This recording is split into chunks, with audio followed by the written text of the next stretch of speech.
Dito sa atin, mahal magkasakit. Mahal ang gamot.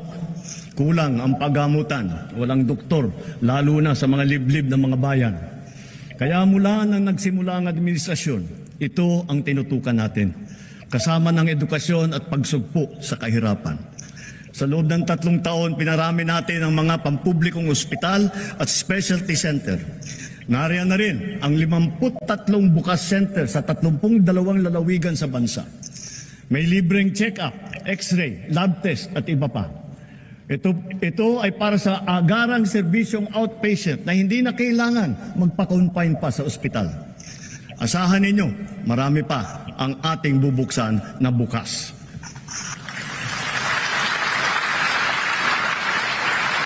At nasisiyahan ako na makapag-report na sa kauna-unahang pagkakataon, ang bawat bayan po sa Pilipinas ngayon ay may doktor.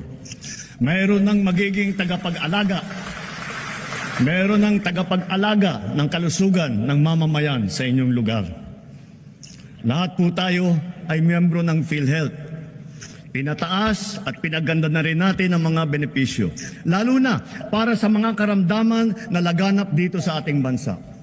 Kapag kayo po o ang inyong kapamilya ay may sakit sa puso, huwag po kayong mag-alala. Covered na po sa PhilHealth ang pagpapagamot ninyo para sa atake sa puso, sa open heart surgery, heart valve repair o sa replacement. At may cancer assistance fund po tayo. Pandagdag para sa pagpapagamot ng mga cancer patient natin.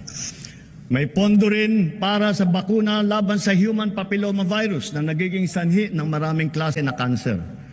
Para naman sa ibang klase na cancer na hindi sakop ng PhilHealth, meron po din tayong nilaang 1 bilyon at 700 milyong piso para pambili ng mga kinakailangang gamot para sa ating mga pasyente.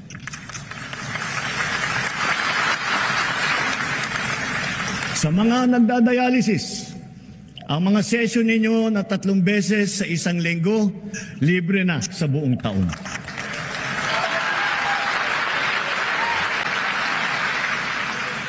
Libre na rin po pati ang mga kinakailangang mga gamot. Kung kakailanganin man ng kidney transplant, inakyat na natin ang limit hanggang 2,100,000 piso mula sa dating 600,000 piso. At ngayong taon, covered na rin ng PhilHealth ang mga serbisyo at gamot pagkatapos ng operasyon ng kidney transplant. Kung kailangan talaga na magpa-transplant, huwag po kayong matakot sa gastos dahil sagot na ng PhilHealth. At kung magkakasakit na malubhang dengue ang inyong anak, itinaas po natin sa 47,000 piso ang sagot ng PhilHealth. Ang pagtatanggal ng katarata ay inakyat na rin ang limit sa 187,000 na piso mula 16,000 piso.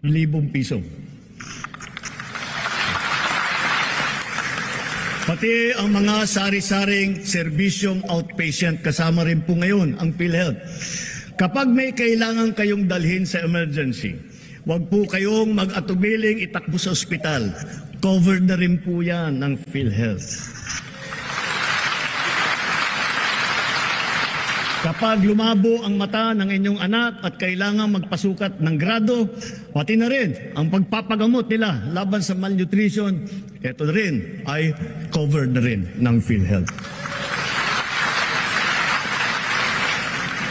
At para sa mga PWD, sakop na rin ng PhilHealth ang inyong therapy at rehabilitasyon. Pati na rin ang mga mahahalagang kagamitan pang-suporta para sa inyo. Pinabibilis pa natin ang proseso ng pagbayad ng PhilHealth sa mga ospital at mga klinika para naman siguradong maayos at hindi naantala ang kanilang serbisyo sa mga pasyente.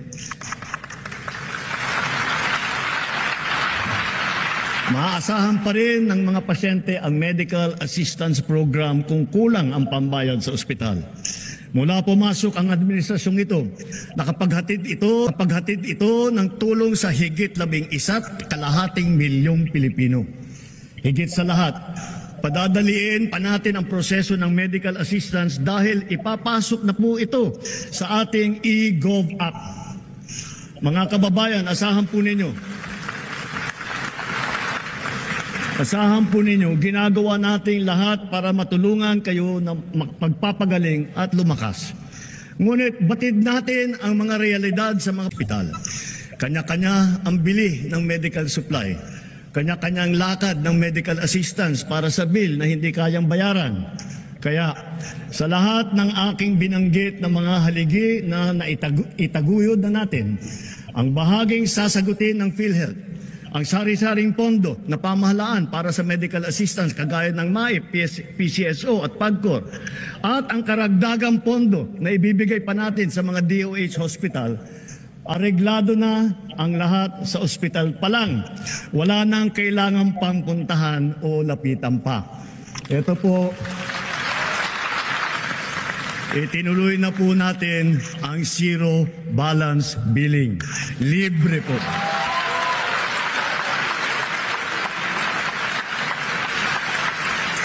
Ibig sabihin, ang serbisyo sa basic accommodation sa ating mga DOH na ospital, wala nang babayaran ang pasyente dahil bayad na ang bill ninyo.